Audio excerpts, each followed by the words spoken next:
vulnerability of the parts. We go at the part level. We want to make sure that each part is red hot enough.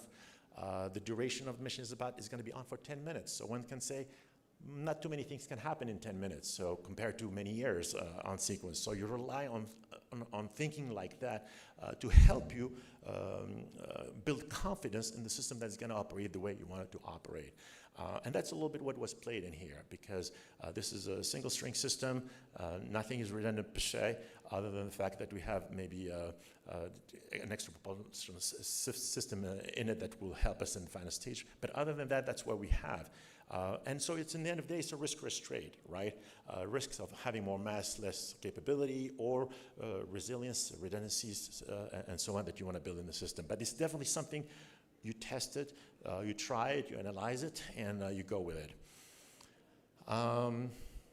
Same thing for the helicopter that will be eventually fetching the tubes. This is one of the architectural elements. Today's architecture does not include this, but in the event where Perseverance somehow failed, there's some anomalies that take place that take it down, you stop having the mobility that you used to have, you wouldn't be able to come back to the lander and take off.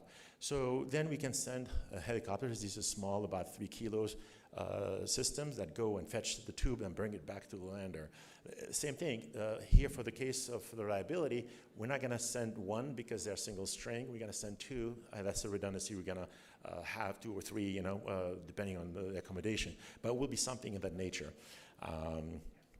Now, going back to what I started a little bit. In the beginning, we were talking a little bit about the fiction, imagination, and thinking about what's in the past, it seems like this is a fantasy. What do you mean talking? We're going to Mars. What do you mean we're going to space? This is just fiction. This is a nonsense. But now it's becoming part of our daily life, right? And the reason it became part of our daily life is not because we were waiting, rolling our thumbs, and suddenly it happens. No, it's because we engineer it and, you know, to make it into an existence, right? That's why it exists. I don't know if you guys seen the Jetson. It's one of the cartoons that I grew up with, watching it and all that. This cartoon's back in the 60s, right? And they're talking, if you see to the left of each picture, that's some of the things that were happening back then. You know, you look at your watch, you talk to someone, and so on.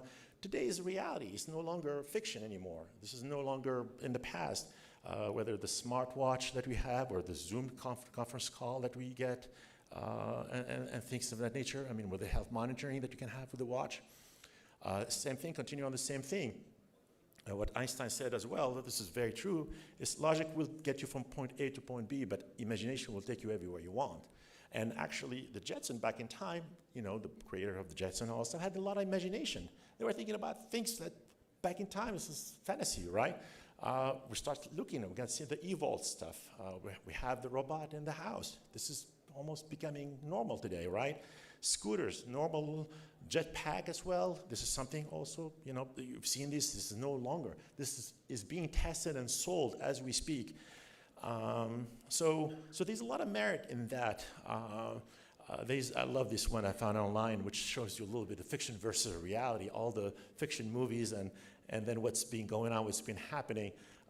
And you witness this on a daily basis. I think one of the most recent one that I clearly remember the first time when I saw Elon Musk landing the rocket after launching, I thought, well, we've seen those every day in the movies. So it was very, very interesting. Last trial, I'm done. Anyway, so basically the imagination that fuels science fiction is driving use creative technology that adapt, endure, and renew itself.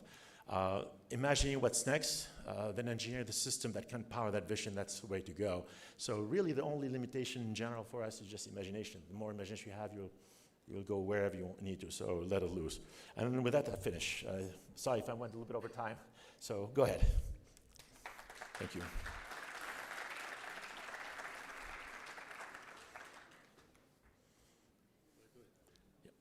Sure. Yeah. Thank you, Dr. Habib, for your presentation. And now we have time for 2 questions. There is a microphone there. Somebody wants to ask a question? There? Yeah, please. Please.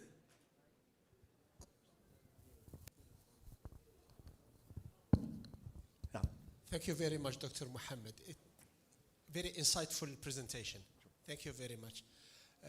As you presented, okay, NASA has 15 success going to Mars, while 14 failures, as I believe. Can you just elaborate about the failure in 1999, and what are the lessons learned from that experience, please? Thank you. Sure, good question. So the 30 missions, they're not only NASA, they're worldwide. There's the US, there's Russia, there's the Japanese, Chinese, many missions. 99 failure really we're referring to. There was a couple failure, but one of them has to do with the metric versus English translation. What happened is that when we get closer to Mars, we start doing this, what we call these small pulses, to be able to adjust the entry. The way you describe it is very simple. I don't know if you guys play golf. I don't, but I know what it means. When you have a ball, you try to hit the ball, let's say from California, and you try to get it into a hose that is in Washington, D.C., so this big. Imagine that's what we're trying to do, try to get the lander there. When we get closer to Mars, we do this small maneuver, adjustability, to try kind of to adjust to get right into place. And what happened back then, as we were doing those, we were not seeing what needs to be happening. And basically, end of the day, it turns out that we are sending command in metric when the receive, or the opposite, one of the two. When we receive it, it was in English. So we offshot by the equivalence of 2.4, the equivalence of metric versus English. And that's what led us. So we thought we were on the right place. We were really much lower, and we ended up crashing on Mars. Okay. Lessons learned is just unify the metric. Use either English or metric. Don't play with both, because that's. And we still see errors in those. And part of the testing we do, we try to inject those kind of faults and see what is the effect, and if we can detect them early enough. But that's exactly what happened. So just matter of conversion, we lost, multi-million-dollar mission. It was a setback back then. It really took a while to recover from that, because, but that's a little bit of yeah, exactly. So. Go ahead. There's a question there. Oh, here we go. One there, one here.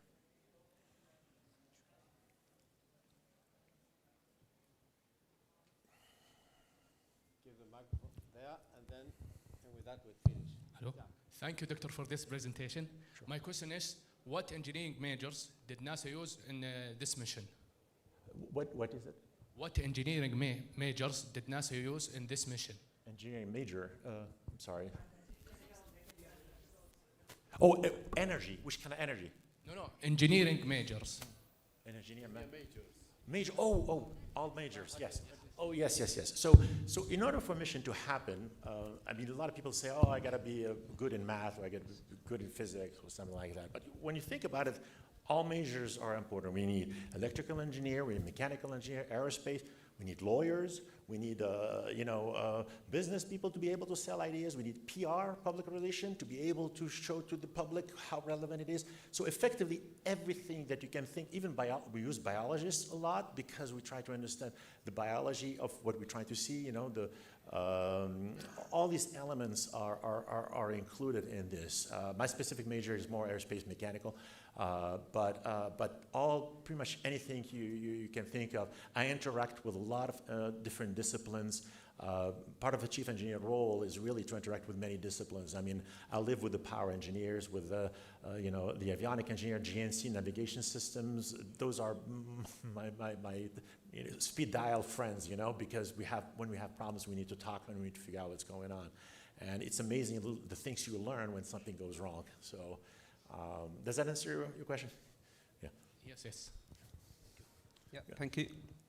That was brilliant keynote. And I've got a question. You spoke about a fuel cell that converts CO2 to oxygen. What kind of fuel cell? Did you use algae or? Yeah, it's zirconia-based. It's zirconium-based equivalent cell. And so what we do is we reverse of a fuel cell. So basically, we use the oxidations of the CO2 with the zirconium mainly, and then we apply power. I think it's about 700, because what we need a lot of energy for that, to be able to break the CO2 bound, to be able to generate the oxygen. And so, that's a little bit what was created. And I can talk to you more offline more on that if you want. But yes, the payload is about this big. Yeah, I think it was like 30 kilos or 25 kilos or so. But effectively, it's a powerhouse. So whenever we have that operating, we have almost no instrument else are operating, because basically most of the 100 or so watts is used to help with the generation of the oxygen. And more so we use that at the beginning of the mission because we don't want it to fail, and that's when we have the most power, if you will, in the beginning of the mission. So.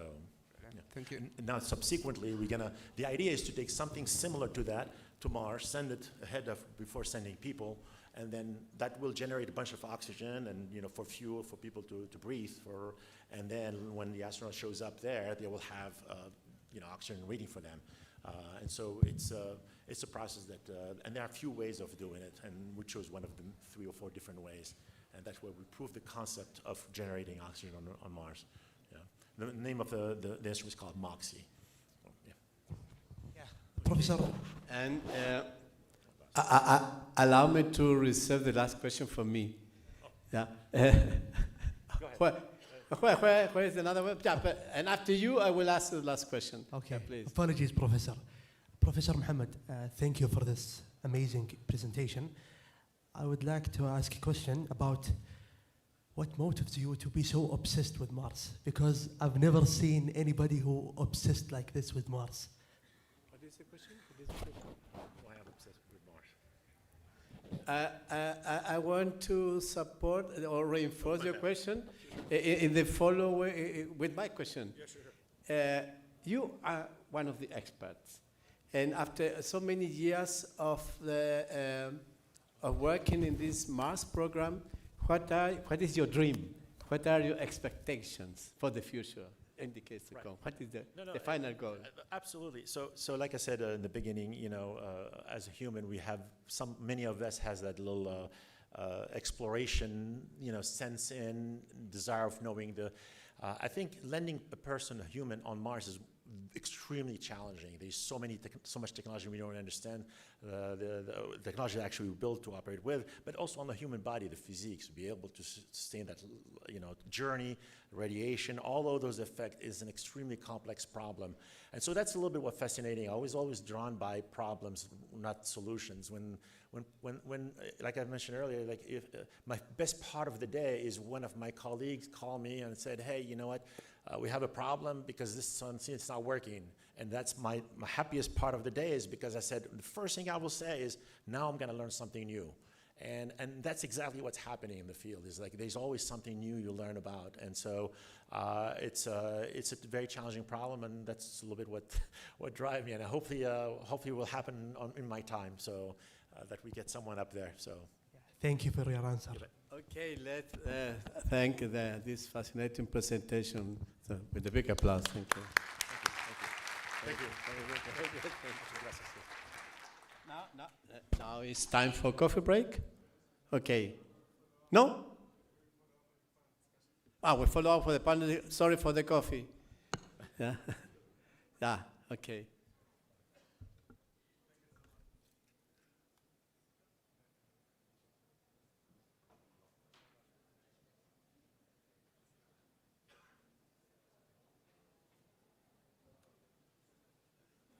So now placed to the panel discussion, which will be chaired by Dr. Sarhan Al-Shammari, Associate Professor in the Industrial Engineering Department for the College of Engineering in Higher University, Vice Dean of Academic Affairs. Dr. Sarhan, please.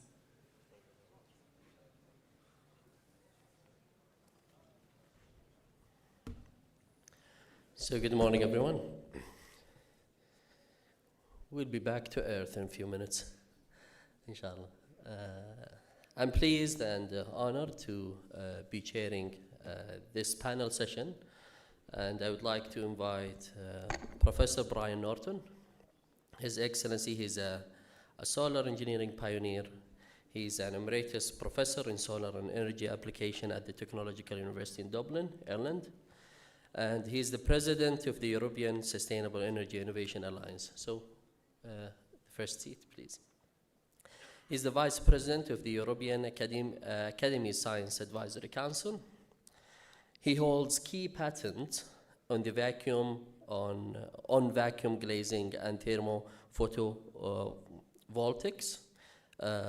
He is developing and fabricating new devices that provide daylight deeper into buildings without heat gain or glare. As well as speaking English, which is the most common languages, he also speaks some Irish, and we are very pleased to have you on board with us as a panel discussion. Our second speaker will be His Excellency Engineer Hamad Mad'aj. He is currently working as the head of Renewable Energy and Technology Development and Innovation sector in King Abdullah City for Atomics and Renewable Energy. Prior to his role, he spent over 10 years with SABIC, where he took over multiple roles in technologies and innovation, investment, and local content division. He holds an MBA in finance, master and bachelor in chemical engineering. He is leading several national initiatives and collaboration projects with local and international research institutes to advance renewable energy, technology development, and innovation. It's quite pity that the thing that put him in his career path, because he didn't want to relocate away from Riyadh, that's somehow determined the fate of his career. So lucky KKR to have you with them. Our third prestigious panelist will be Engineer Hadi Al-Yami. He's a senior manager at NEOM. He's a technology expert leading strategic infrastructure and environmental initiatives across PIF companies. He co-founded the Net Zero Technology Center at the University of Tabuk. He's a member of the Institute of Environmental Design and Engineering at UCL, University College London. He was awarded the Future Energy Leader Under 40 for the year 2025. He's making the cloud seeding program in Saudi more sustainable, and he's trying to improve and questing to improve the Saudi Sustainability Index. He's so afraid of flying. His first flight was from Riyadh to London. That's why you feel that he's quite associated with the mobility and trying to manage and excel the mobility quest. Our panelists, we are so honored to have you with us.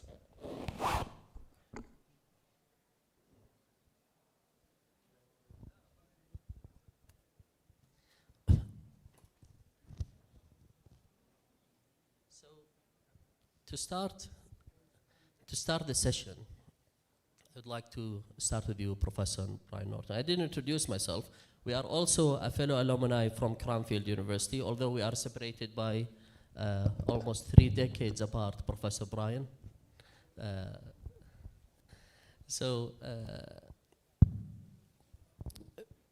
If we talk about strategic at a strategic level, if you had one lever to accelerate the decarbonization in city, what would it be? Okay. First of all, thank you very much for the opportunity to speak in this session. The challenge in decarbonisation, there are many technical challenges. We've heard some of them this morning. But actually it's an economic one, and it's a subtle economic one, because generally speaking, decarbonising technologies are either economically viable or becoming economically viable. But the cost is distributed a different way from a fossil fuel technology. So you have a very high initial cost that is amortized over its life. So if you want a silver bullet to address it, there are really 2 things you need to do. Either make it a regulatory playing field that it's required, so that you have to do it, and that creates business incentives, or create a system by which the cost is distributed over the life. And that actually can be taken from how power generation systems, power distribution systems, grids were originally developed. In that if you look at the domestic or the commercial energy bill, it generally has 2 components. It has a component which is variable, depending on how much energy you use, how much electricity you use, and it has a fixed component which has to pay for infrastructure. And you can think of a similar kind of model for funding decarbonising technologies and their distribution, where the utility, in this example, would take on that cost, to distribute that cost to consumers and amortize it over the life, so that people's bills would be lower but would have a higher fixed cost component. So I think if you like, the key silver bullet for decarbonisation is some combination of a regulatory compliance, that means you have to do it, and some changing of the cost distribution model, and there are other aspects of how much the state intervenes in that, depending on how much your view of the public and the private good are, that moves that balance from initial to recurrent cost. So we start with the strategy that puts us on the map in our journey, and the reason to start with that is we know in most of the problem that we are facing, the majority of the city emission are coming from urban buildings or transport, and the way we connect the mobility, the urban design, although after Professor or Dr. Mohammed Ubaid's presentation, we had to be very explicit, urban system in earth, and the way we connect that is through people, through innovation. So Engineer Hamad, what role does the innovation play in advancing the kingdom transition toward clean energy? Thank you, Dr. Sarhan, for the question. And if you allow me briefly just to give an overview to our colleagues about KA Care prior to answering your question. So KA Care is King Abdullah City for Atomic and Renewable Energy. It was established by a royal decree in 2010. At that time, it encompassed multiple objectives and mandates to drive the renewable and atomic energy introduction into the kingdom. Moving forward up to 2022, our mandate was revised and bylaws updated with the introduction of the energy ecosystem itself, with the principal buyer, with the regulatories, with the restructuring of the whole energy ecosystem. So in our new updated mandate, we focus mainly on three pillars in terms of renewable to drive the technology development and localization, to provide the world-class energy workforce, and to provide, as a center of expertise, the impactful knowledge on awareness. So back to your question on the role of the innovation. Mainly the role of innovation plays a key role in advancing the deployment of renewable and sustainable energy through enhancing the competitiveness of these solutions. So for example, if we focus on PV and solar, for example, since 2010, which is the year of establishment of KKR, up to 2024, the PV module cost dropped by more than 90%. The LCOE, or the levelized cost of energy, dropped by the same amount. All of this has been fueled by the innovation, the introduction of BERCs, the TOPCon, the heterojunctions, and so over, the solutions that has been innovative in the PV technology. So the cost competitive elements is a key enabler for enhancing the economic viability of these projects, which we see has fueled the development and deployment of gigawatts of energy in the utility scale. The other aspect of innovation that help to accelerate the deployment of renewable energy is solving the challenges of introducing it to a national electric grid system. So solutions such as advanced storage, long duration energy storage, and applications of these technologies that can help solve the intermittencies of these intermittence variable energy sources is another way of solving the challenge that we are facing. Thank you very much. I'm just trying to keep an eye on the director. Can you raise the sensitivity of the mic, whoever is in control? We're all having a charming voice tone, so just to make sure that our voices are heard.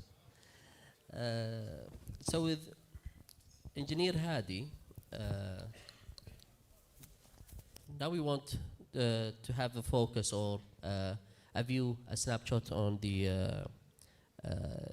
carbon mix in the mobility sector.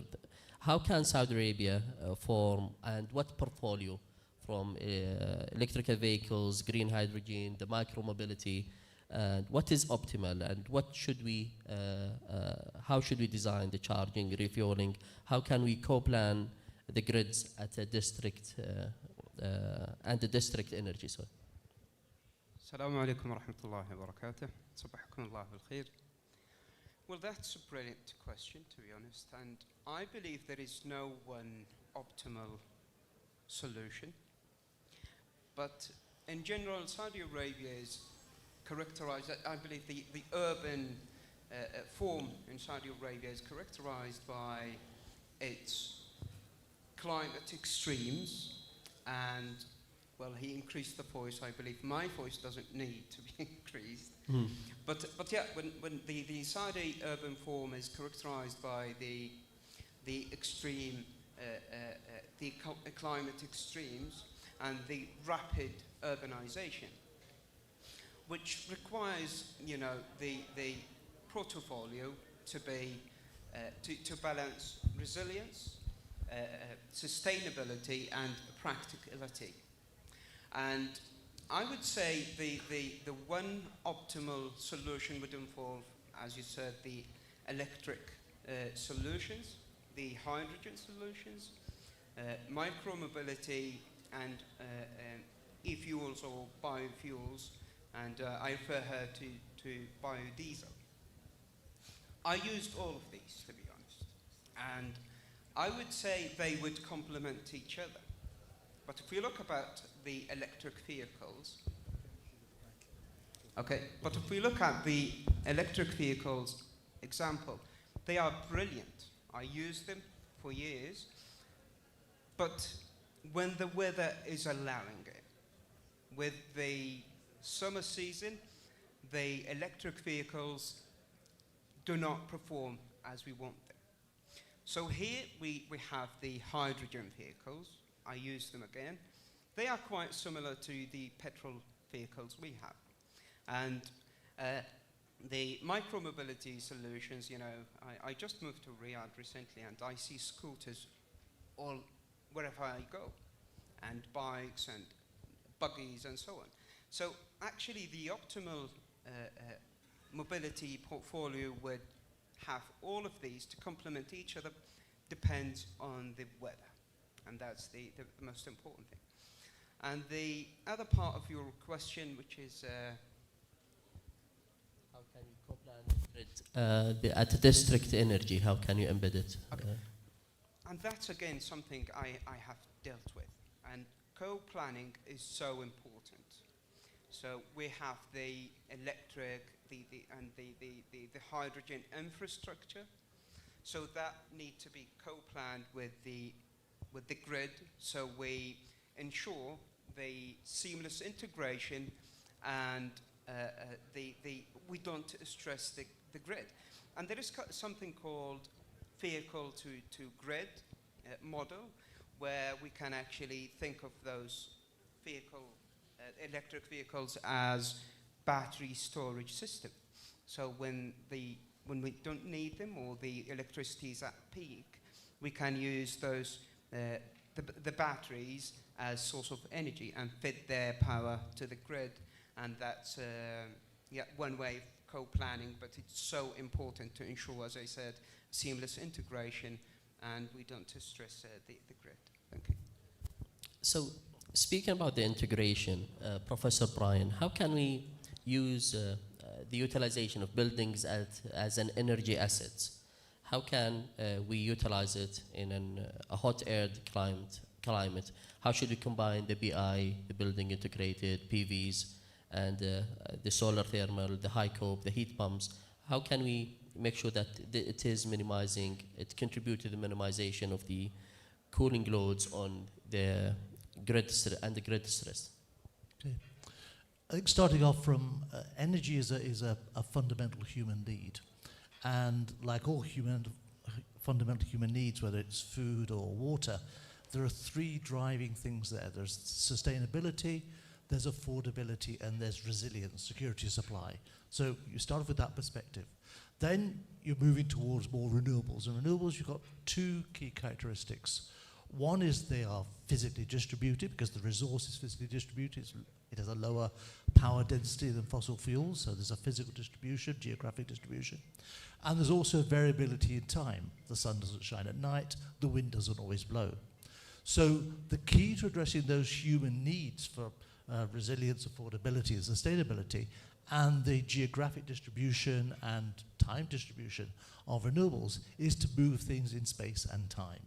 You move it in space by moving the loads between different places, moving the energy different places, and you move in time with storage. And the combination of those two things creates a resilient system, not so much simply because there's different resources available in different places, but there are different loads in different places. So if you've got energy production distributed with prosumers, producers and consumers in domestic and non-domestic contexts, someone running, for example, a shopping mall has a different energy distribution from a domestic distribution, which is different from a hospital, different from a university, for example, and the energy flows can cancel out. And for those that aren't evened out by that process, introducing storage in a range of medium, electricity storage, heat storage, storage of cold, that are at a range of scales within the system, from the grid to the domestic, can create that essential resilience. But the key thing is to make sure that those things are distributed at scale so that the storage itself becomes part of the resource that's distributed in space. So with the combination of those things, allied to the particular technology, one can get a resilient system. Cool. So this technology needs to be localized somehow, and I think there is a role to play in King Abdullah City for Atomic and Renewable Energy. So Engineer Hamad, how can we drive the technology localization for clean energy, and how to enhance the industrial growth, and how to create a high value national opportunities, both in technology and even in the human capital that drives it? Yeah, thank you, Doctor. If we examine the local content elements of any industry, you will see it's 4 elements. That's the asset, goods, services, the labor, and the technology. In KA Care, we contribute to the last 2. So in terms of technology, we are working on technology localization, basically through focused R&D programs on development and deployment of technologies and application that is commercially feasible and locally developed with the partnerships of the stakeholders within the energy ecosystem, as well as the RDI community. So the one aspect of it is localizing the R&D spend and localizing the technology and the know-how. The other element on the labor is through localizing the skilled labor talent that can run and operate the industry and the power sector in general. And in KA Care, we have a strategic objective of driving the energy capacity building, and we have a couple of examples. For example, we cooperated with Aqua Power and with the SEBC, Saudi Electric Services Polytechnic Institute, to train 47 professionals in wind and solar. That is in applied manufacturing. We also cooperated with King Saud University on establishing an executive master program in renewable energy to help prepare the next leaders of the renewable sector. So these are 2 of the elements on which we can drive localization of the sustainable energy systems. I'm not sure if we are allowed to market our program. We have also our own bachelor program in renewable energy, which is the first of a kind in Saudi Arabia. Yeah, and actually we already have some ambassadors, and they are currently working and engineers with us in KA Care and Riyadh. Lucky us. And we are happy, by the way, with the outcomes. Alhamdulillah. That's a really good endorsement that we are receiving at this conference.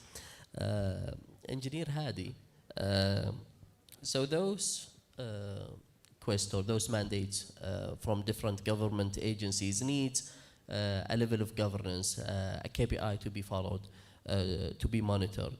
What governance KPI help to scale beyond the demonstration across PIF initiatives? And what are the things that we could replicate here in Hail or similar city or similar setup?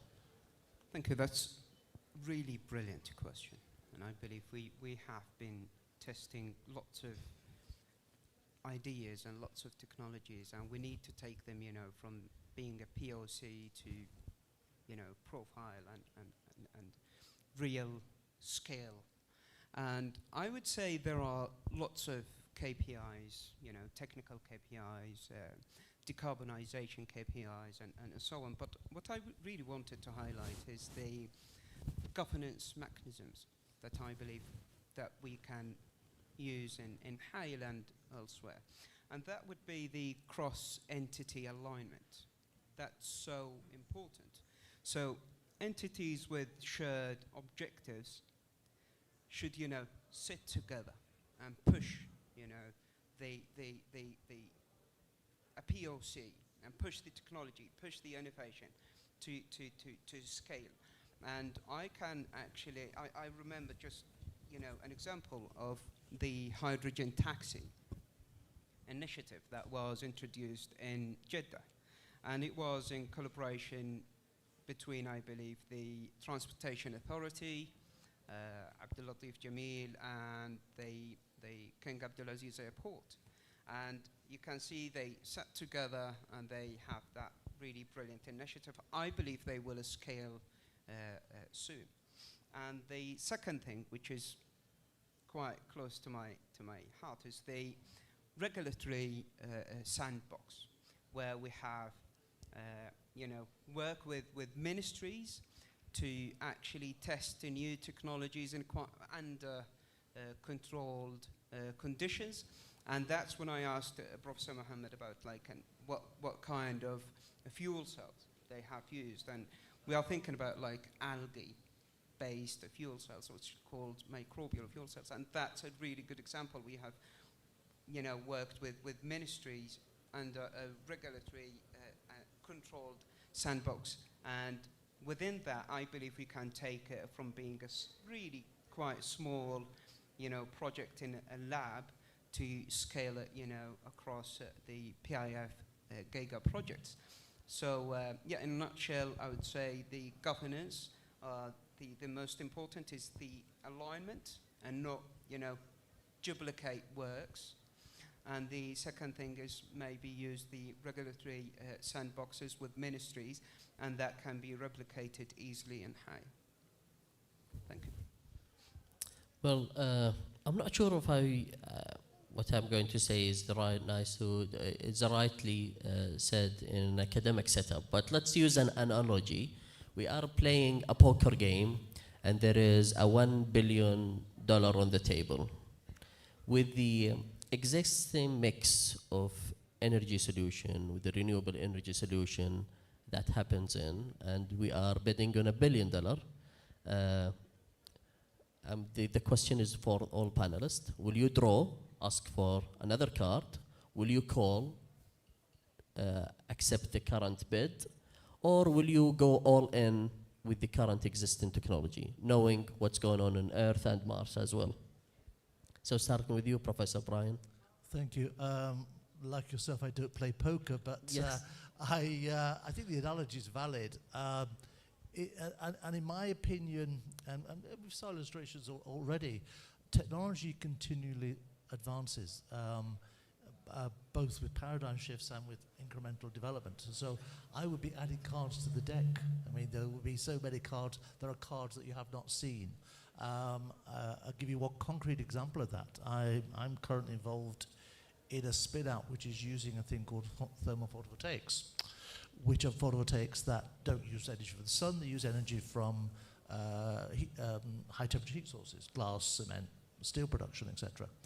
And that enables you to recover the heat, produce electricity, and take it back into the process. And the innovations of that technology that have taken place in the past 10 years have radically shifted its efficiency, etc., to be valid. They didn't exist years ago. And to give you another example, people are concerned about human health in buildings. And one of the key aspects of that is daylighted buildings. This century, a new human organ was discovered. It was discovered that there was a part of our eyes, what are called intrinsically photoreceptive ganglion cells, that control our circadian rhythms, our biological clocks. And they are not visual, and they respond to daylight. And they don't respond to the light from artificial lights, for example, very particular spectrum. And again, that has led to development in how light buildings are lit, on the design for daylight, the design for health. So there's continual technological innovation, both in the phenomena we're trying to deal with, human physiology, and in the technologies that can address that. So I think it's added cards to your deck. So you will draw. Dr. Engineer Hamad. Well, if I wear my finance hat, I will learn to diversify and not concentrate my risk in a single bit. So, but if you allow me to speak from KKR perspective, the way we look at technologies is from a challenge to achieve a mission kind of way, what we call mission-driven innovation. So in KKR, when we developed our technology roadmap, we identified the relevant national challenges that are impacting us. So, for example, we want to achieve the net zero emission on a kingdom level by 2060. We want to increase the renewable penetration in the power sector by 50-50 by 2030. So all of these challenges all these missions entail a challenge to achieve them. For example, handling the intermittency of renewables, driving down the cost and efficiency. So we analyzed all of these challenges, and from that we extracted a technology development objective in order to address those challenges and thereby achieving this mission. So by doing this thorough exercise, we have identified the certain technology focus areas in 9 groups, including the PVs, the hybrid systems, the concentrated solar thermal and its applications. And we are now executing programs that address those technology development objectives. So in a nutshell, it will be difficult to bid on a certain technology, but we are after solving a challenge that can enable us to achieve a mission. Brilliant. So another draw. Engineer Hadi. Yeah, I would go. It's the same. It's really hard to bet on.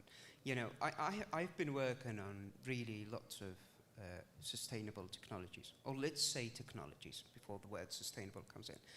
And one of them, like the cloud seeding program. And if we think about the cloud seeding program here in Saudi Arabia, we think it's just environmental. And when I jumped into it, that program, and got deeper into the system itself, the ecosystem involved, we just realized it's far from being sustainable. So now when I have a technology or I see a technology, my role is how to make it sustainable. And that's the challenge we are facing now. Lots of innovations, lots of technologies, lots of ideas, brilliant ones, but how to make them sustainable. Like if we talk about Saudi Arabia, we aim to reach net zero by 2060. And that's really challenging now. So it would be a draw for me as well. Brilliant. Thank you. Just before closure, as a pioneer, as an ambassador, as a passionate in the domain of decarbonization and sustainable technology, what's in the radar for you? What sort of commitment and voluntary commitment that you put together to yourself or to your organization in the coming 12 to 24 months? Professor Brian. Yeah, I spend a lot of my time doing science advice to international governments.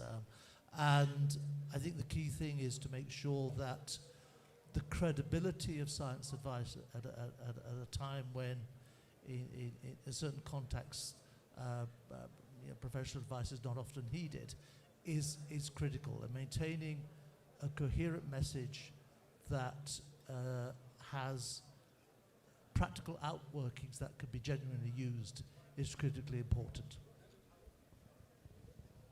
Engineer Hamad, what's in the radar in the coming months?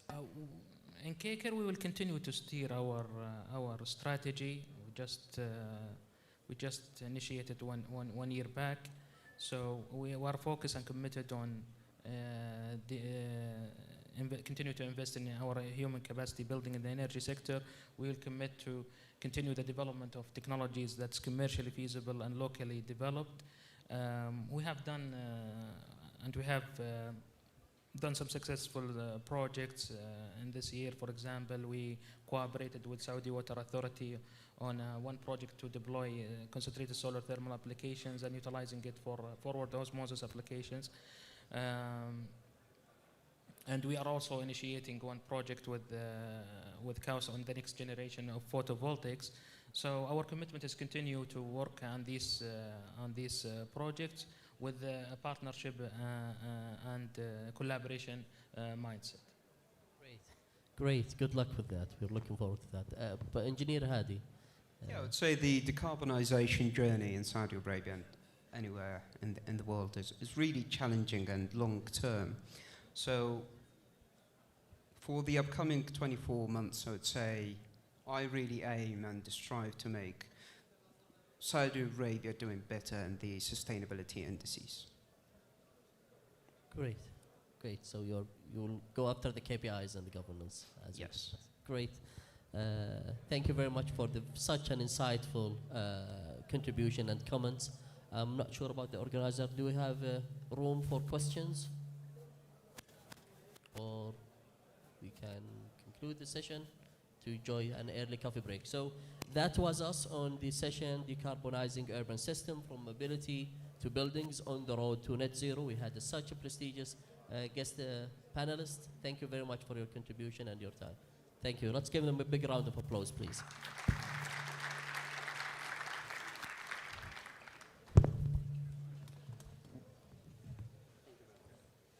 Nice poker game. Hope you didn't lose a lot. Thank you very much.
السلام الملكي.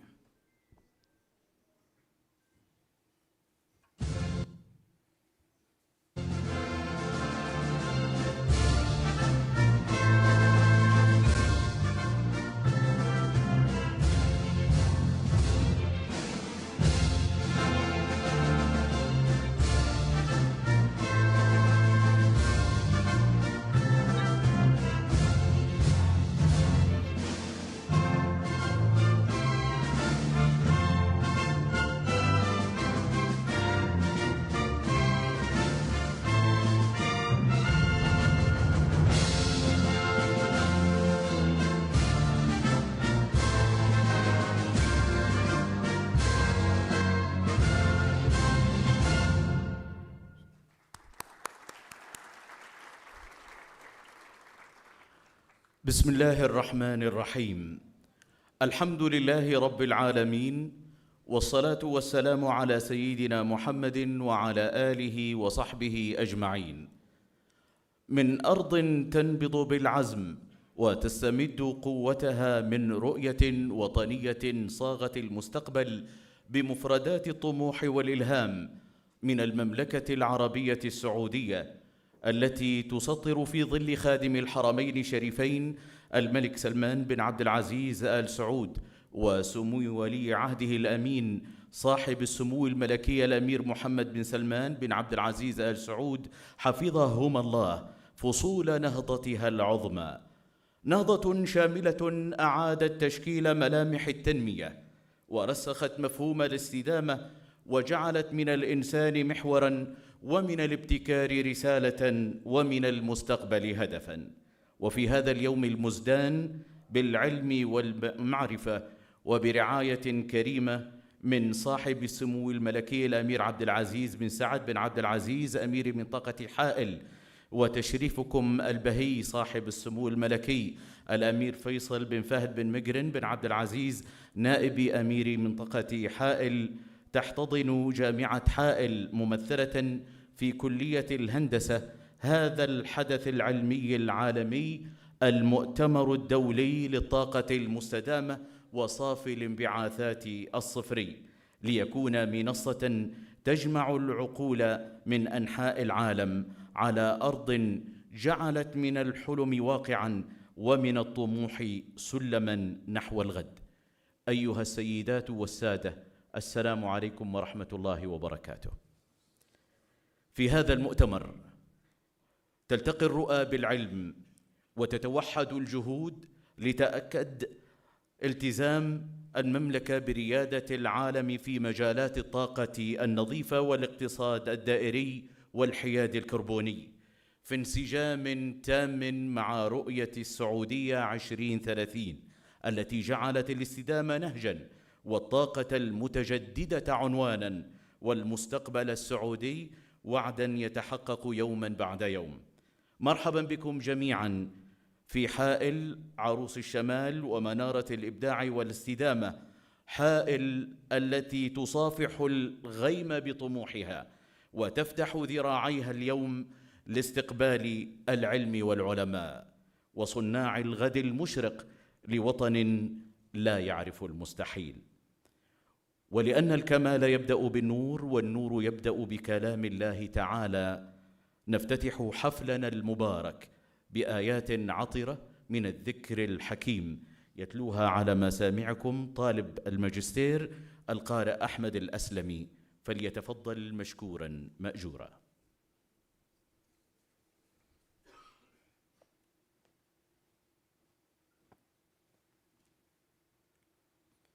أعوذ بالله من الشيطان الرجيم.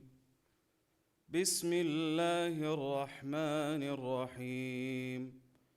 وترى الجبال تحسبها جامدة وهي تمر مر السحاب صنع الله الذي أتقن كل شيء إنه خبير بما تفعلون.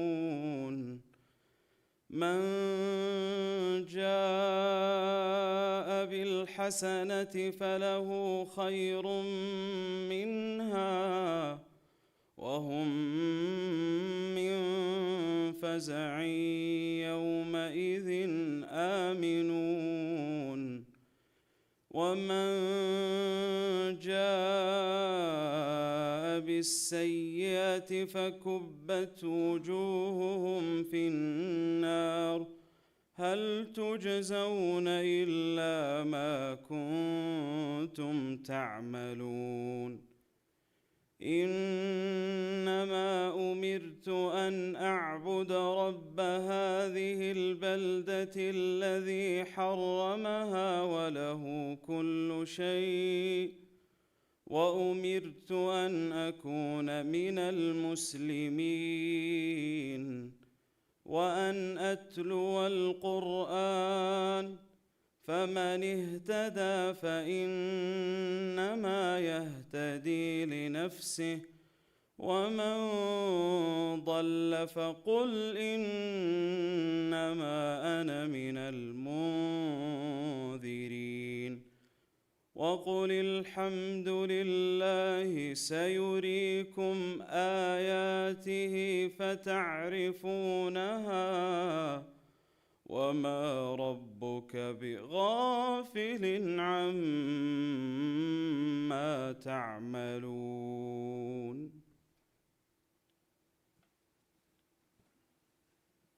صدق الله العظيم. ولأن الجامعات هي منارات الفكر والإبداع ومصانع العقول التي ترسم طريق المستقبل، نصغي الآن إلى كلمة سعادة رئيس جامعة حائل الدكتور بدر بن شجاع الحربي، فليتفضل سعادته مشكورا.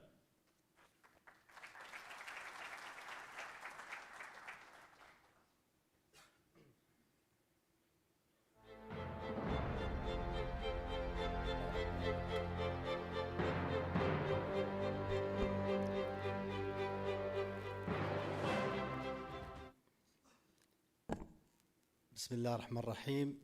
الحمد لله منزل الكتاب ومجري السحاب، والصلاة والسلام على مبعوث رحمة لذوي الألباب. أما بعد، صاحب السمو الملكي الأمير فيصل بن فهد بن مقرن بن عبد العزيز آل سعود نائب أمير منطقة حائل، أصحاب السعادة، ضيوفنا الكرام، السلام عليكم ورحمة الله وبركاته. نرحب بكم يا صاحب السمو وبالحضور الكريم، ونتقدم إليكم بالشكر والامتنان على دعم سموكم المعهود للجامعة ومؤتمراتها ونشاطاتها العلمية، وإن تشريف سموكم لنا اليوم محفزا كبيرا للجامعة ومنسوبيها لبذل المزيد من الجهد لتظل منارة تضيء سماء حائل والمملكة بنور العلم والمعرفة. صاحب السمو أيها الحفل الكريم، إن بلادنا المملكة العربية السعودية من أهم الدول المنتجة للطاقة بما حباها الله سبحانه من ثروات طبيعية جعلتها عضواً مؤسساً وأساسياً في منظمة الدول المنتجة للطاقة، كما أنها دولة رائدة في مجال كفاءة استخدام الطاقة وتنوع مصادرها والسيطرة على التغير المناخي، وذلك من خلال عدد من المبادرات الوطنية الهادفة إلى المحافظة على البيئة وتوليد الطاقة المتجددة وتحقيق الحياد الصفري في انبعاثات الكربون. وانطلاقاً من رؤية السعودية 2030 تحرص بلادنا بقيادة خادم الحرمين الشريفين وسمو ولي عهده الأمين يحفظهم الله على استدامة الطاقة والاستخدام الأمثل لها بما يلبي احتياجات الحاضر مع المحافظة على قدرة الأجيال القادمة في تلبية احتياجاتها من الطاقة مع الأخذ بالاعتبارات البيئية والاقتصادية. صاحب السمو أيها الجمع الكريم، تسهم جامعة حائل من خلال أساتذتها وباحثيها وخريجيها بتكوين صورة مثلى عن المملكة وعن هذه المنطقة العزيزة على قلوبنا عبر الجهود التي تسهم إسهاما مباشرا في التنمية الشاملة، ومن ذلك خريجو الجامعة الذين التحقوا بالعمل في مجال الطاقة حتى أصبحوا سفراء لجامعتهم بما يقدمونه من جهود في أعمالهم لهذا الوطن الغالي. صاحب السمو حضورنا الكرام، إن تنظيم هذا المؤتمر الدولي يتمحور حول أهمية الطاقة المستدامة وصافي الانبعاثات الصفري، ويشارك فيه نخبة من العلماء والأكاديميين من المملكة والعالم للتوصل إلى نتائج وتوصيات علمية تسهم في حلول استدامة الطاقة. ونأمل أن يحقق المؤتمر أهدافه المنشودة في ظل هذا الحراك العلمي والبحثي الذي تشهده الجامعة من بما فيه خدمة المعرفة والابتكار والبحث العلمي. وفي هذه المناسبة يسرنا أن نرفع أسمى عبارات الشكر والعرفان إلى مقام خادم الحرمين الشريفين الملك سلمان بن عبد العزيز آل سعود حفظه الله، وإلى صاحب السمو الملكي الأمير محمد بن سلمان بن عبد العزيز آل سعود ولي العهد رئيس مجلس الوزراء حفظه الله، على ما يجد التعليم الجامعي وجامعة حائل من رعاية كريمة واهتمام كبير. كما تقدم بالشكر والامتنان لصاحب السمو الملكي الأمير عبد العزيز بن سعد بن عبد العزيز أمير منطقة حائل، وإلى سموكم الكريم على ما تجد الجامعة من رعاية ودعم مستمر.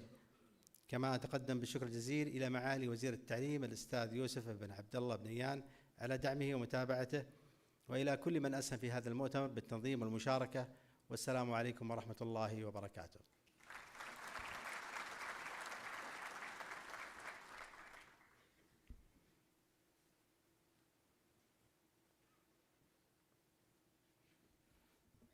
شكرا لسعادة رئيس جامعة حائل الدكتور بدر بن شجاع الحربي.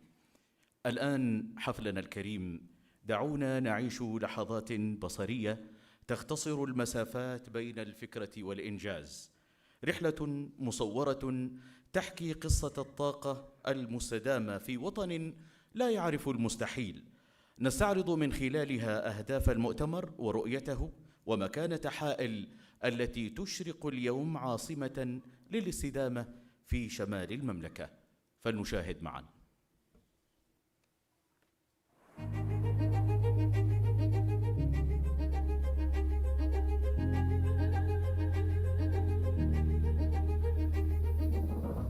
عن خارطة طريق المملكة العربية السعودية لحماية البيئة ومواجهة التغيير المناخي، وسيعقد بشكل سنوي لإطلاق مبادراتنا البيئية ومتابعة أثر المبادرات اللي تم الإعلان عنها سابقاً. وفي بداية النسخة الافتتاحية لهذا المنتدى أعلن لكم اليوم عن الحزمة الأولى من المبادرات التي تساهم في تحقيق مستهدفات هذه المبادرة وفي الحد من الانبعاثات وحماية البيئة. في وطن الرؤية والطموح، المملكة العربية السعودية تمضي الحكاية بخطى واثقة نحو مستقبل أخضر. ومن حائل التي تعانق الجبال، تكتب جامعة حائل فصلاً جديداً من فصول العلم والابتكار، وبرعاية صاحب السمو الملكي الأمير عبد العزيز بن سعد بن عبد العزيز آل سعود أمير منطقة حائل. ينطلق المؤتمر الدولي للطاقة المستدامة وصافي الانبعاثات الصفري 2025.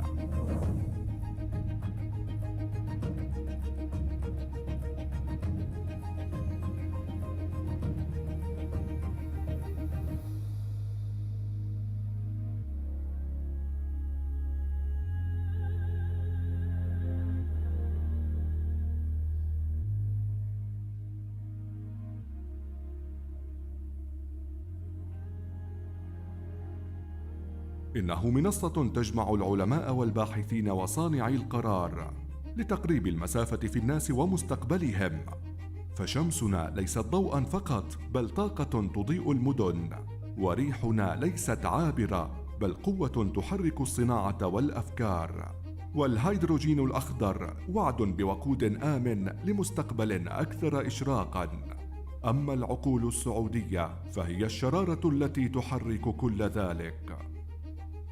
في جامعة حائل لا ندرس الطاقة بوصفها معادلات فقط، بل نصنع حلولا ونحول المعرفة إلى إنجاز والطموح إلى واقع. هنا يتعلم طلابنا أن الاستدامة ليست مصطلحا فقط، بل أسلوب حياة مستدام. وحائل عروس الشمال تنهض بوعد صادق أن هذا المؤتمر ليس نهاية الطريق، بل بداية مسار جديد يجمع الرؤية الوطنية الطموحة بالجهد الإنساني المشترك، ليترك أثراً يبقى في الهواء الذي نتنفسه، والماء الذي نحفظه، والأرض التي نرعاها. إن المملكة لا تواكب التحول العالمي، بل تقوده. ومن هنا، من جامعة حائل، نؤكد التحول نحو أرض أنقى وهواء أصفى ومستقبل نصنعه معا بلا انبعاثات. رؤيتنا 2030 بطاقة مستدامة وصافي انبعاثات صفري، وطموحنا كما عهدناه عنان السماء.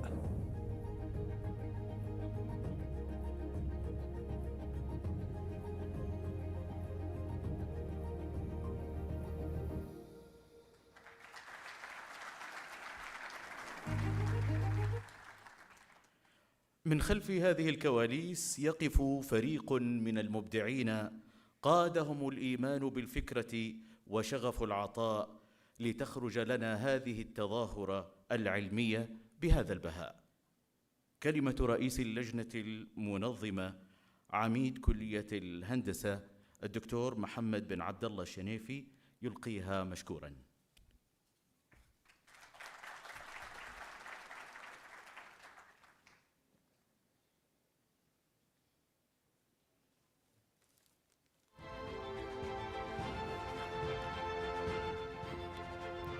بسم الله الرحمن الرحيم. الحمد لله رب العالمين، والصلاة والسلام على أشرف الأنبياء والمرسلين، صاحب السمو الملكي الأمير فيصل بن فهد بن مقرن بن عبد العزيز نائب أمير منطقة حائل، سعادة رئيس الجامعة الدكتور بدر بن شجاع الحربي، أصحاب السعادة أيها الحضور الكريم، السلام عليكم ورحمة الله وبركاته.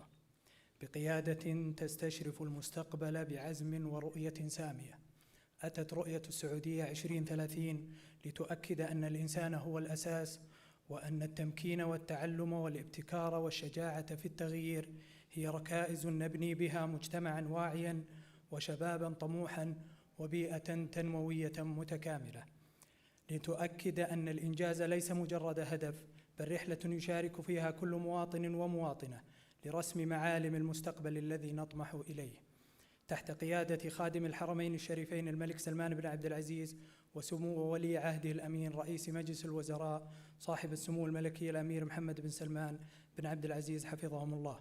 فبالأمس نحلم واليوم نحقق وغدا نصنع مستقبلا مستداما، ولعل لغة الأرقام أجمل ما يصف هذا الطموح.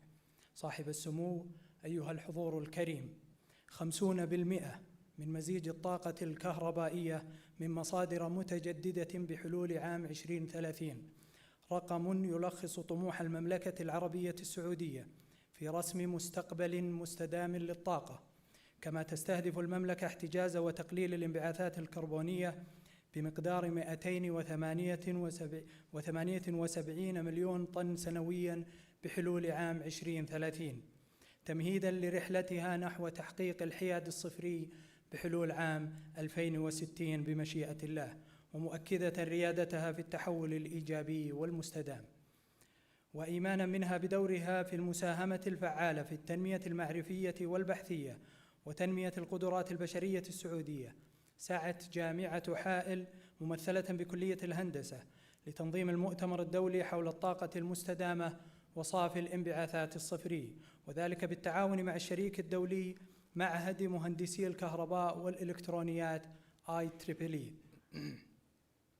فعلى صعيد المؤتمر، شمل برنامج المؤتمر عدداً من الفعاليات المصاحبة، شملت جلسات رئيسية وأوراق علمية وورش عمل تخصصية وحلقات نقاش ومعرض مصاحب. وعلى صعيد المتحدثين، يضم المؤتمر اليوم نخبة من 13 متحدثاً رئيسياً يشملون خبراء وقيادات وطنية وعالمية وقطاعات حيوية، ويمثلون قطاعات حيوية ومميزة مثل مدينة الملك عبدالله للطاقة الذرية والمتجددة، ونيوم، ووكالة ناسا، وجامعات ومراكز أبحاث دولية من 7 دول مختلفة. وعلمياً، فقد استقبلت اللجنة العلمية في المؤتمر ما يقارب 100 ورقة بحثية تنوعت من داخل المملكة العربية السعودية وخارجها لتشمل كافة قارات العالم، حيث خضعت جميع أوراق المتقدمين للتحكيم، ونتج عنه قبول نحو 30% منها لتغطي محاور المؤتمر المختلفة.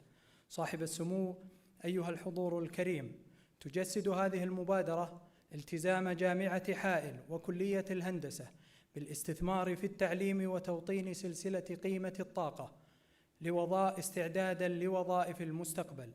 فقد استحدثت الجامعة أول برنامج بكالوريوس في هندسة الطاقة المتجددة بالمملكة عام 2017، وخرجت حتى اليوم 86 مهندساً في مجال الطاقة المتجددة من إجمالي 2861 خريجاً وخريجة في مختلف التخصصات الهندسية، يعملون اليوم في قطاعات حيوية مساهمين بفاعلية في تحقيق مستهدفات وطننا العزيز. وشهدت الكلية هذا العام تخصيص أول دفعة للطالبات في الهندسة الصناعية ضمن خطتها للتوسع في قبول الطالبات بالتخصصات الهندسية المختلفة. كما ضمنت مقررات كفاءة الطاقة ليستفيد منها أكثر من 700 طالب وطالبة، وأشرف كادر الكلية على أكثر من 90 مشروع تخرج و12 مشروعا بحثيا في مرحلتي البكالوريوس والماجستير، إضافة إلى نشر نحو 300 بحث علمي مؤكدين فيها ريادة الجامعة في مجالات الطاقة والاستدامة. وفي الختام أتقدم بخالص الشكر والتقدير إلى صاحب السمو الملكي الأمير عبد العزيز بن سعد بن عبد العزيز أمير منطقة حائل، وإليكم يا صاحب السمو على كل ما لمسناه من دعم كبير لجامعة حائل وكلية الهندسة على وجه الخصوص، وجزيل الشكر لسعادة رئيس ووكلاء الجامعة على دعمهم وتمكينهم، ولزملاء منسوبي كلية الهندسة وأعضاء اللجان المنظمة والإدارات المساندة الذين كان لهم الدور الأبرز في إقامة هذا الحدث بعد توفيق الله. والشكر موصول لكافة القطاعات والكيانات المشاركة لمساهمتهم في إنجاح هذا الحدث، ونسأل الله سبحانه وتعالى أن نكون وفقنا فيما عملنا، وأن يجعل عملنا خالصا لوجهه الكريم، وأن يحفظ قيادتنا ووطننا العظيم، وأن يكلل مسيرتنا بالأمن والرخاء والعطاء الدائم. والسلام عليكم ورحمة الله وبركاته.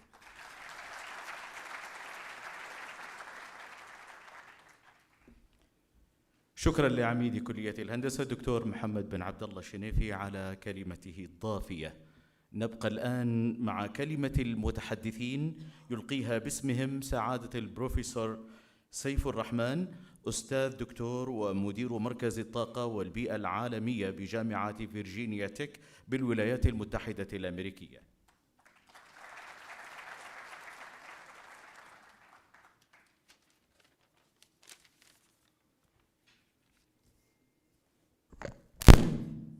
Your Royal Highness, Prince Faisal bin Fahd bin Makrin, Deputy Governor of this Principality, President of the University, Dr. Badr Al-Harbi, and distinguished guests, gentlemen, and students and faculty. Assalamu alaikum. It's my pleasure to welcome you at the Global Conference on Sustainable Energy and Net Zero Emissions, SENZI for short, hosted by this university in Hail City in Saudi Arabia.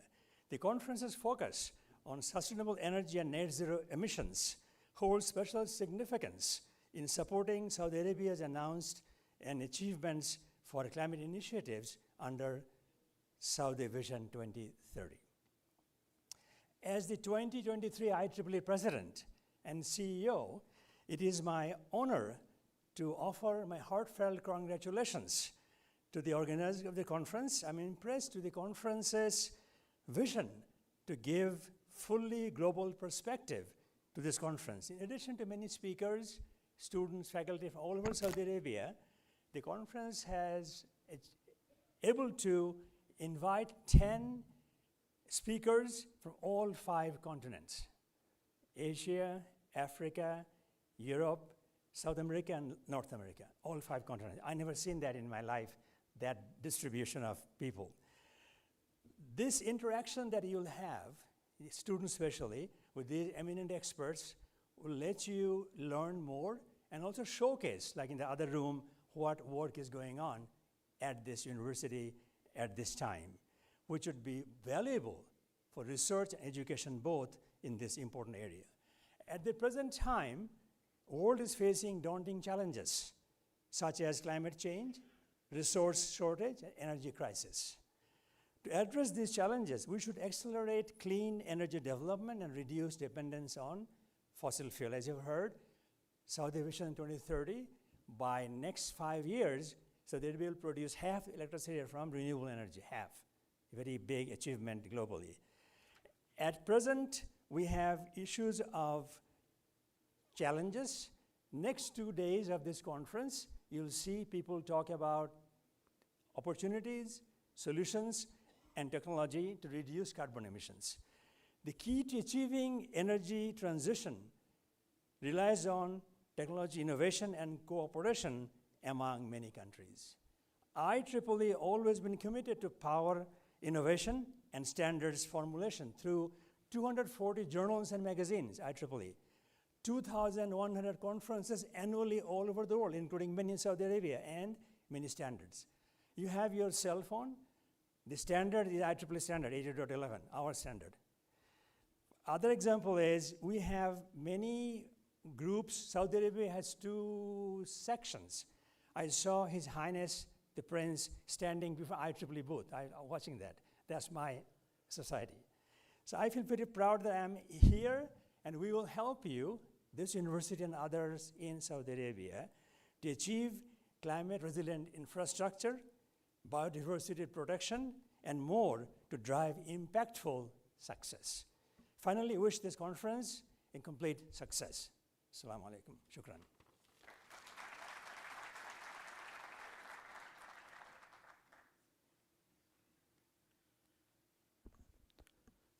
شكرا بروفيسور سيف الرحمن. Thank you بروفيسور. نبقى الآن مع فقرة مميزة وهي التالية نطل من خلالها على إبداع العقول وصناعة المستقبل في عرض مرئي قصير يجسد مخرجات كلية الهندسة بجامعة حائل، حيث تتجلى الجهود وتثمر المعرفة ابتكارا يسهم في نهضة الوطن ويمهد لطموحات لا تعرف المستحيل.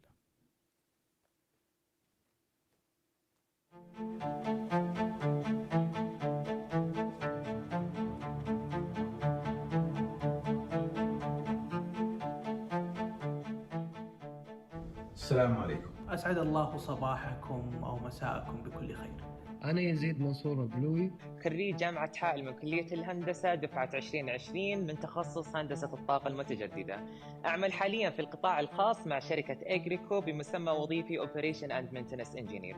كانت دراستي في كلية الهندسة في جامعة حائل بمثابة نقطة انطلاقية جديدة، وأيضاً فتحت لي أبواب كثيرة ومكنتني أيضاً بأن أكون جزء من رحلة وطننا الطموح ورؤية 2030. استفدت من الدرجة العلمية من عدة نواحي، منها المعرفية والإدراكية وبالتأكيد المادية. دراستي في جامعة حائل كانت من أفضل مراحل تعليمي. نصيحتي لزملائي الطلاب هي اجتهد واحرص للحصول على الشهادة وبمعدل عالي. المعدل هو مؤشر للمحتوى التعليمي الذي اكتسبته خلال المرحلة التعليمية. جامعة حائل هي جامعة مثمرة جدا ومنتجة لشباب واعي ويدعم رؤية المملكة 2030، ويثبت ذلك زملائي في العمل وزملائي الذين يتخرجون معي، وبإذن الله الخريجين الجدد في مجال العمل أو في سوق العمل الذين نراهم حاليا. كلمة أوجهها للطلاب المتواجدين حاليا: ثابروا واجتهدوا. سمعة جامعة حائل سابقتها بمراحل، فسوق العمل مرحب، وأنتم بإذن الله مستقبل العمل في المملكة العربية السعودية. تجربة الدراسة في جامعة حائل هي من التجارب المميزة في الحياة المهنية وذكريات لا تنسى بصراحة. الطلاب جامعة حائل أنصحهم في الاهتمام في قطاع الطاقة والطاقة المتجددة بالذات، لأنها في تسارع مستمر ويحتاج إلى شغف الطلاب وحرصهم على مواكبة التحديات الجديدة والتحديثات في هذا القطاع. جامعة حائل صرح تعليمي كبير أهل من سوق العمل. حاب أشكر أعضاء هيئة التدريس وجميع منسوبي الجامعة. أعمل الآن ولله الفضل والمنة في شركة شنهان انجينيرنج ليمتد فور انرجي سيرفيسز، وبالتحديد في الكومبايند سايكل باور بلانت as an operations engineer. أسأل الله لي ولكم دوام التوفيق والنجاح، ونلقاكم على خير بإذن الله.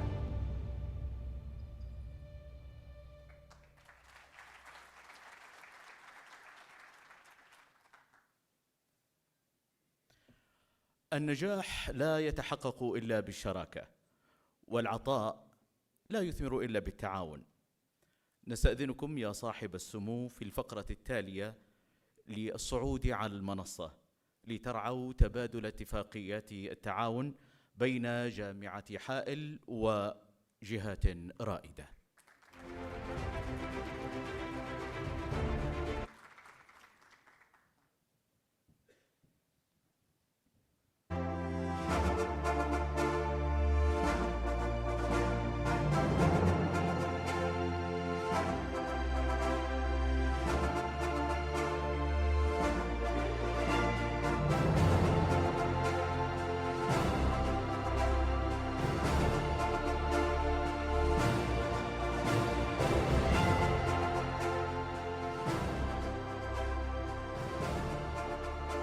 اتفاقية تعاون مع الهيئة السعودية للمياه يمثلها المهندس طارق بن غسان الغفاري وكيل رئيس الهيئة للأبحاث والتقنيات الواعدة.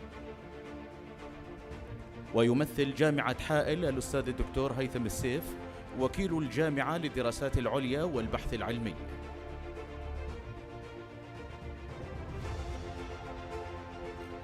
تهدف هذه الاتفاقية إلى التأهيل والتدريب والتعاون في إنتاج بحوث علمية تخدم الطرفين وتخدم المجتمع في مجالات المياه.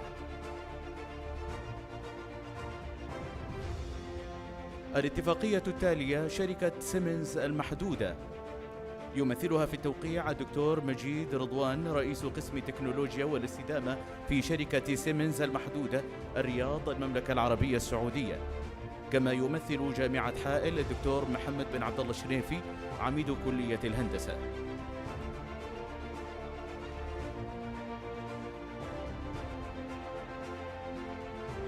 تهدف هذه الاتفاقية إلى خلق فرص لطلاب وطالبات كلية الهندسة بجامعة حائل للتدريب والتهيئة لسوق العمل، وكذلك للتعاون في المجال البحثي عن طريق تسهيل مهمة الباحثين والمشاركة والتنسيق للمساهمة بالمبادرات المجتمعية.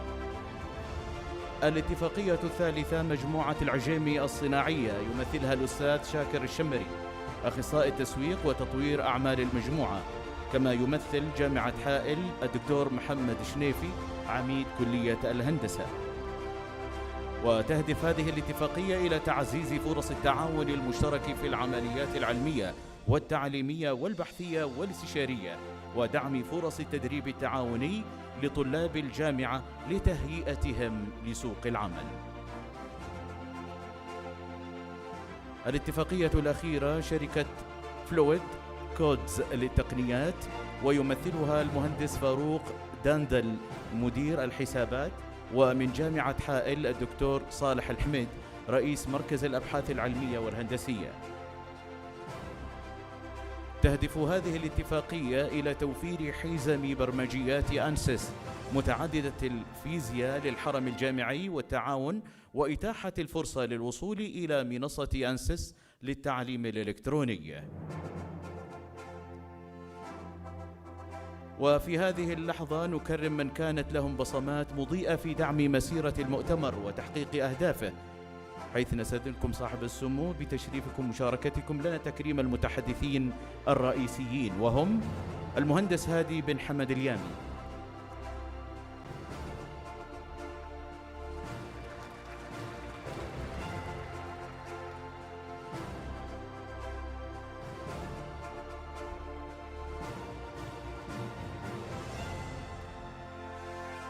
المهندس حمد بن محمد مدعج،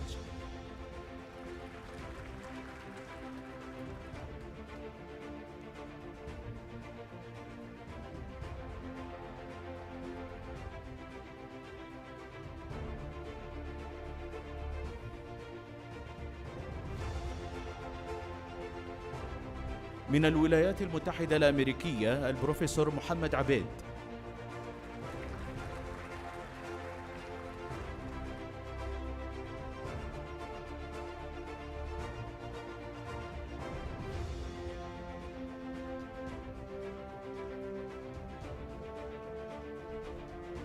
من دولة تشيلي البروفيسور خوسيه رودريغيز،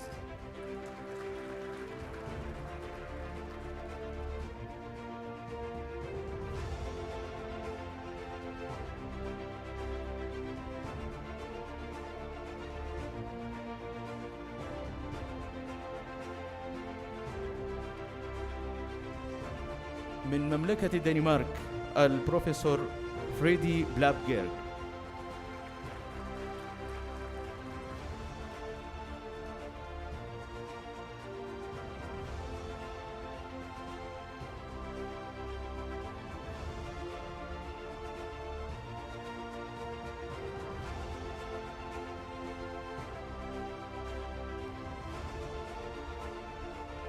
من إيرلندا البروفيسور برايان نورتون،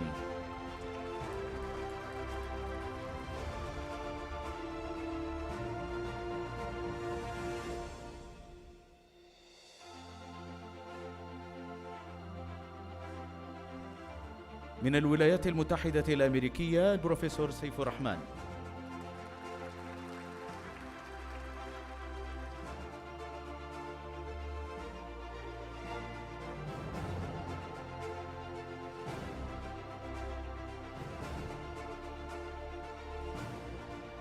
من ألمانيا البروفيسور فوزي دربال.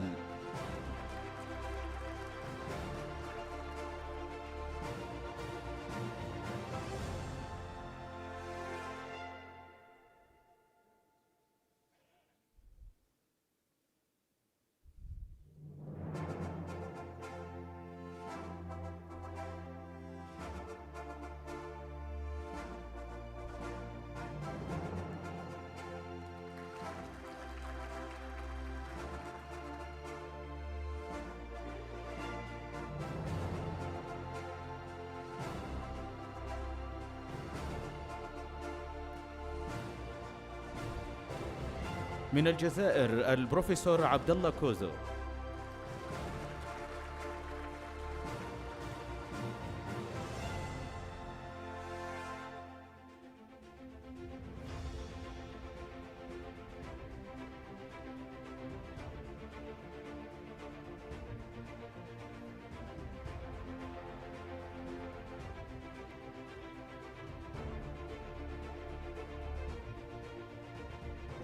وكذلك من الجزائر البروفيسور أحمد حفيفة.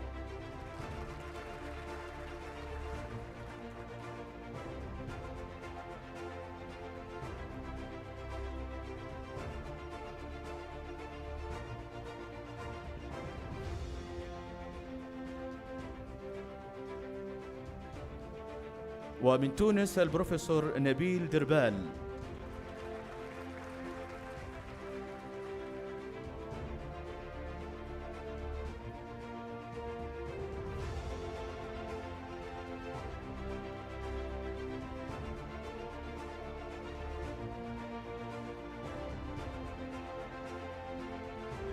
وأخيرا من الجزائر البروفيسور عبد الحميد إيراتني.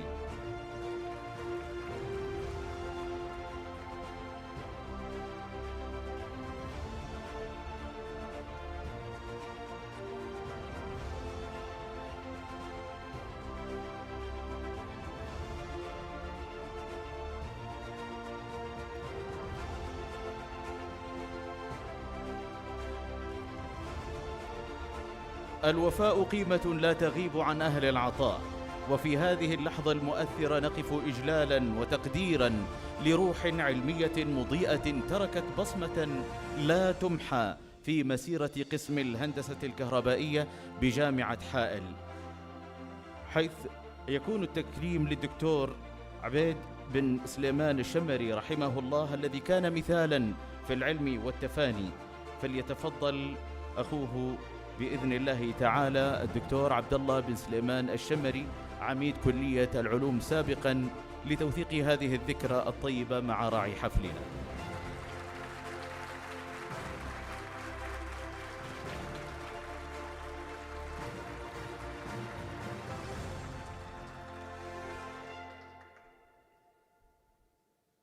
رحم الله الدكتور عبيد الشمري رحمة واسعة وجزاه من علمه وإخلاصه خير الجزاء. رحم الله من رحل وترك أثرا باقيا في العقول والقلوب. كما تتشرف جامعة حائل يا صاحب السمو بتقديم درع تذكاري بمناسبة رعايتكم وتشريفكم المؤتمر.